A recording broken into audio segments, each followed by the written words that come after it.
Hi, my name is Thompson and this is Quad Reviews. In this video I'll be concentrating on the LG G3, the new flagship from LG. Now the G3 is the newest flagship to be announced and it is the first mainstream device to feature a Quad HD display. But in this video I'll be concentrating a bit more on the performance and battery life of the G3. Now the performance part is actually quite boring because it's quite good. But it was that last year's model G2 and actually also in the Optimus G and its for all its competitors, performance is not really an issue for flagship smartphone devices anymore. If you're into benchmarking, you could go down into the description, find a link to the article on which this video is based, and you can find a lot of numbers from different benchmarking and all that kind of stuff. But in general, it does quite well. Benchmarking can't really tell you how the device performs in the real world, because it can have great numbers in the benchmark but still stutter and stuff in the real world, which is weird, but that is the reality. So how is the G3 in the real world? And I'm glad to say it's absolutely fine. Everything I have thrown at the G3, be it games or apps or video, everything runs perfectly as it should. But then again, you would kind of expect that from a flagship device. And finally it's here, and it was also here last year and a little bit the year before, but hey.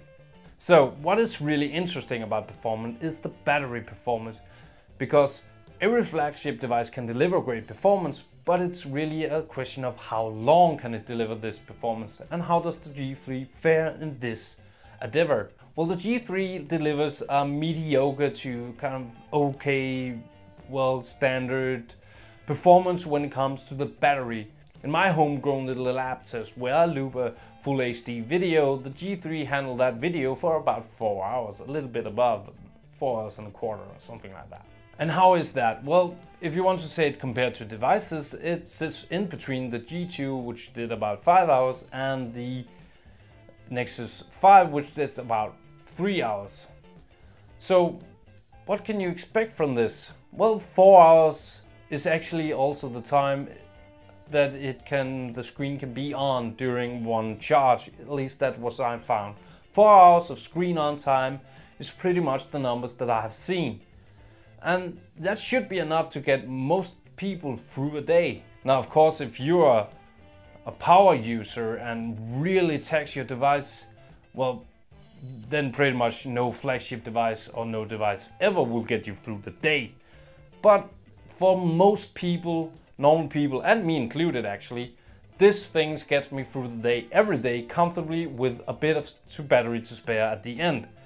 But what I'm sad to say is that I can't go the second day. When I had the G Flex, it was actually the standard to go 2 days on a charge, and the G2 did most days when you had a low to moderate usage scenario.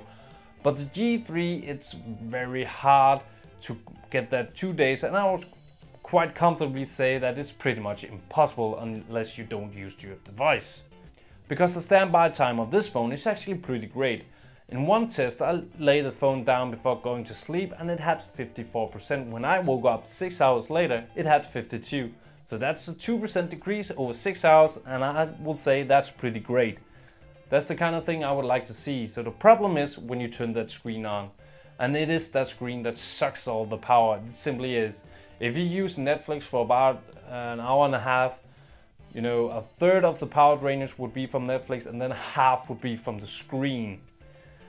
And that's just the reality when you have a screen like this. First of all, it's a 5.5-inch screen, which means it's big and there's a lot that needs to be lit up. And after that, you have the massive pixel density and the massive amount of pixels that needs to lit up. And you might go, well, it's only the panel size, and it's not. Because you also have the subpixels, and when you have more subpixels, you have more things that need power to light up. And that's just a fact, and that is what you see here. This phone has the same battery capacity as the G2, but it has worse battery performance. And mainly I would say that is because of the screen. So all in all, to end this, it has great performance, boring because all flagship device has that, and it has a mediocre battery life. And I say mediocre because I would like the industry to push it even more, because It's time to stop looking into, well, let's get more performance into these things, because right now they can do what they do and they do it well and they perform really good. We need more power. We need these things to last a couple of days. We need them to last at least 2 days, most likely 3. Would be great with 4. And if we get down to all that dumb phone where we have to charge it 1 time a week, that would be great. And that's what I want to see. So when I get through 1 day comfortably, that's just not enough. But it's pretty par for the course when it comes to flagship devices. But 4 hours screen on time is a little low though. But it will get you through the day. Thank you for watching this video. I've been Thompson with Quad Reviews, looking at the G3. We've been looking at the performance and battery life of this phone. And if you have any questions about that hasn't been answered, don't hesitate to leave them down there in that comment section. Also, you can press that like button if you really like this video, because it helps me out. And also, if you want future content of this type, and especially the G3 in the near future, don't hesitate to press that subscribe button and you will get it directly in your YouTube feed. And that helps you out. Thank you for watching this video. That's all for me. See you in the next one. Have a great day.